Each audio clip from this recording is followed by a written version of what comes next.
Hey guys, and welcome to the Dota 2 how-to guide for playing Lion. This is a quick guide to give an overview on skills, suggest the skill and item build, and give some general gameplay tips. So, Lion is a ranged int hero who works overly well as a support. You can play mid lane, but his better role is, in my opinion, in a support role.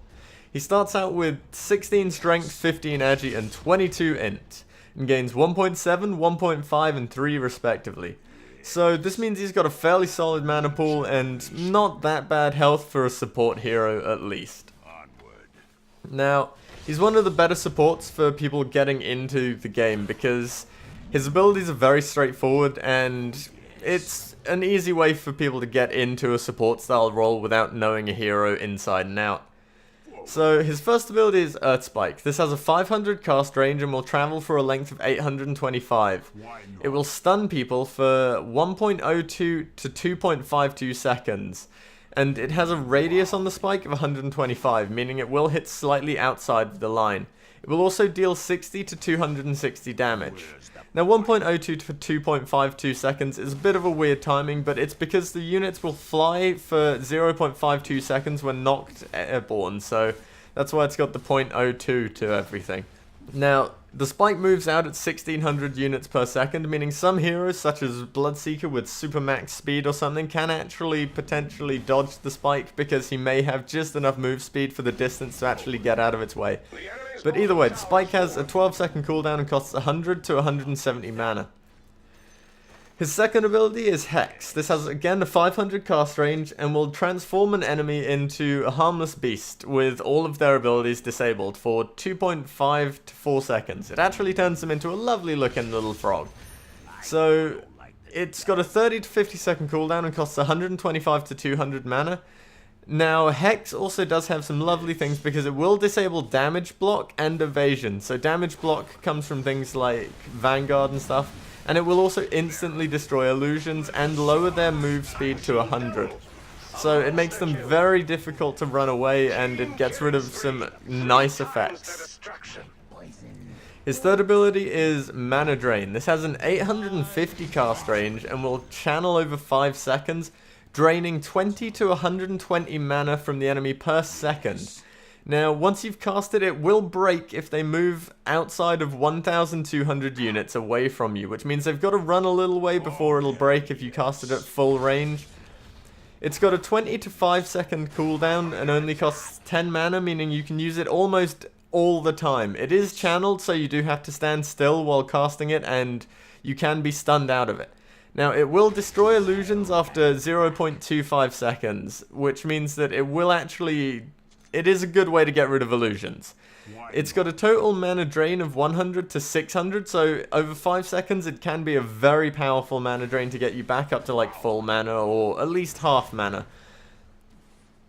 So his ult is Finger of Death. This has a 900 cast range and will deal 600 to 850 damage. It is a huge nuke, and it is upgradable with Aghanim Scepter. Now, the Ag's upgrade makes it do 725 to 1025 damage, which honestly is slightly insane. You've got 1025 damage potential, but it's not just that, because Ags will also grant a smaller cooldown, and it gives a 200 radius around the primary target, which it will AoE to if you have an Aghanim Scepter. So you can potentially hit all of their team if they're inside a black hole or just got vacuumed by a Darkseer or something. Now, it's got a 160 second to 40 second cooldown or 100 to 20 second cooldown with Ags, which means you've got a tiny cooldown. And it costs 200 to 650 mana or to 625 with Ags because it drops the last mana by 25 with Ags, which is a tiny little effect. It's not really worth noting. Now, Finger of Death does have a 0.25 second delay before damage is applied after the spell is cast, which means certain abilities can avoid the damage, which less than ideal, but you know, it's a massive nuke, so they need to have some way to dodge it, I guess. Now, moving on to item build. As a support, you're going to be wanting to go out to your safe lane, so you can look towards grabbing an animal courier or wards, depending on what your other supports grabbed.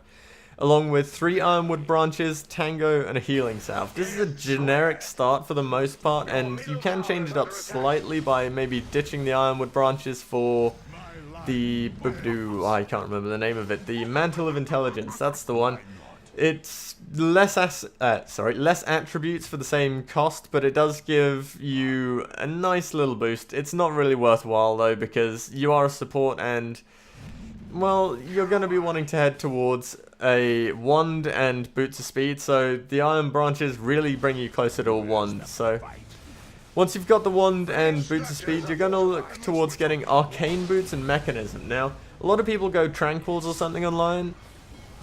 Tranquils are very good boots online, I will admit. It lets you roam considerably well, and you can nuke people down with your spells. But arcane boots in a lot of situations are just a little bit better, because your ult costs a huge amount of mana, and you may need that very quick burst of mana after doing a spike and a hex and that to actually have enough to cast your ult. Which means that you could go for a mana drain over like about 2 seconds or something, but that's going to take you 2 seconds to get that mana, whereas Arcane Boots is you instantly just have that mana. Now, beyond that, you can look towards getting a mechanism, or follow it up with a Force Staff or possible Blink Dagger, and Yules is also good. The reason for Force Staff, Blink, or Yules is they both, well, all three, sorry, give a lot of sort of additional speed slash utility. The Blink Dagger and Force Staff, obviously speed and utility comes from the fact of you can blink quite a large distance quite regularly, and Force Staff you've got a short little jump quite often, and Yules gives you the permanent move speed buff along with a 2.5 second disable for someone, so they're all good for giving you that little extra way to get around, along with some utility on disables and stuff like that. Now, ideally, I would probably say grab like a Force Staff and a Yules or something. You can push someone out of position, you can save someone's life with Force Staff very regularly, you can do that. Especially if you combine it with Yules. And then moving on, extension item wise, when you're like fairly well built, if you can get to this stage in the game, you're going to be looking towards an Axe, possibly a Scythe of Vice. You can look towards getting a Dagon for the ultimate super nuke build Lion. However, obviously that is very easily countered by something like BKB, because it'll stop you being able to Dagon or use your ult. So you got to be slightly careful with going into that kind of thing, but those are the items you want to look for. Shiva's Guard can also be very good as well.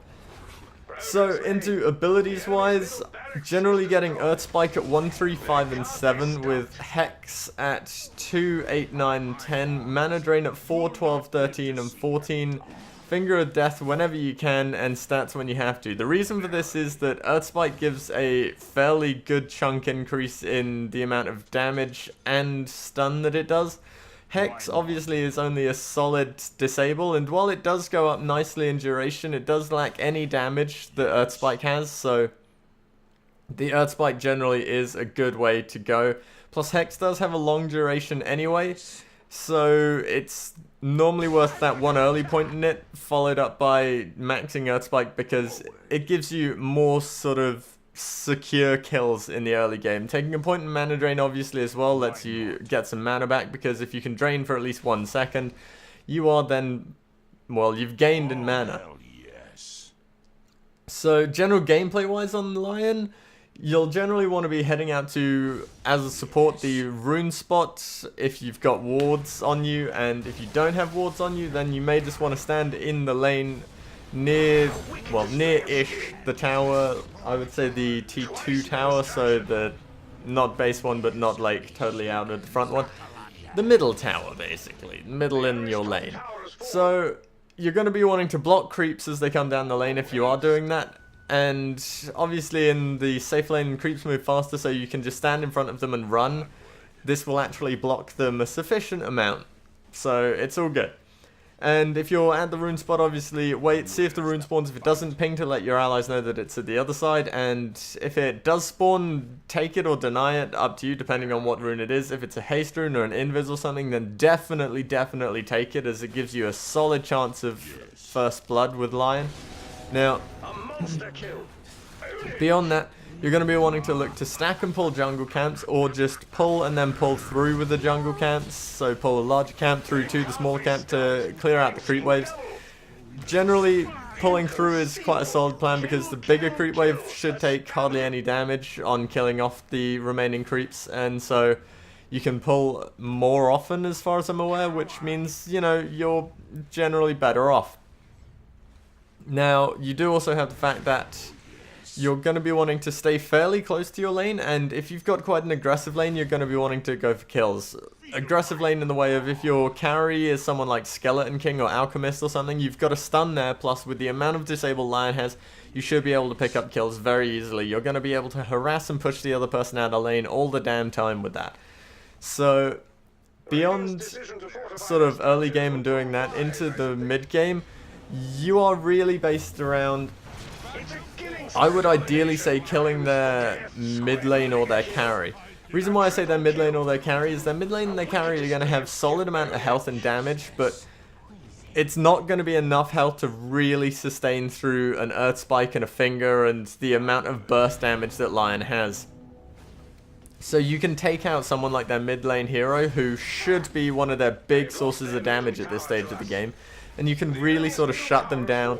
Like, if they've got a Queen of Pain or something and you can get the Earth Spike off and the Finger, she's gonna die. That means they're missing her AoE Scream and her ult Scream, which is a huge amount of burst damage for the whole team at this stage. So that's one thing Lion's very good at, sort of taking out one person that's quite a key person normally, very, very easily. Into the late game, obviously, you're going to want to be looking to do the same thing. If you've got something like Scythe of Vice in that, you can definitely look towards beating down their carry, because you can disable them for the entire duration of the fight. You're going to want to keep them locked down.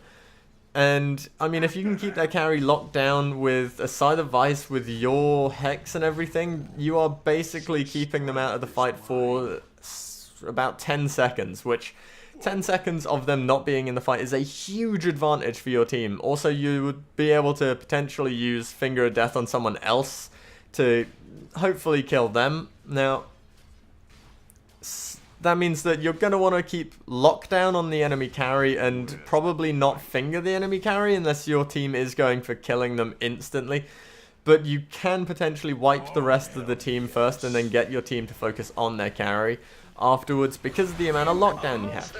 Now, I hope you guys have found some useful info here. If you have, please remember to leave a comment, like, all of that good stuff if you've got anything to say about the guide or anything.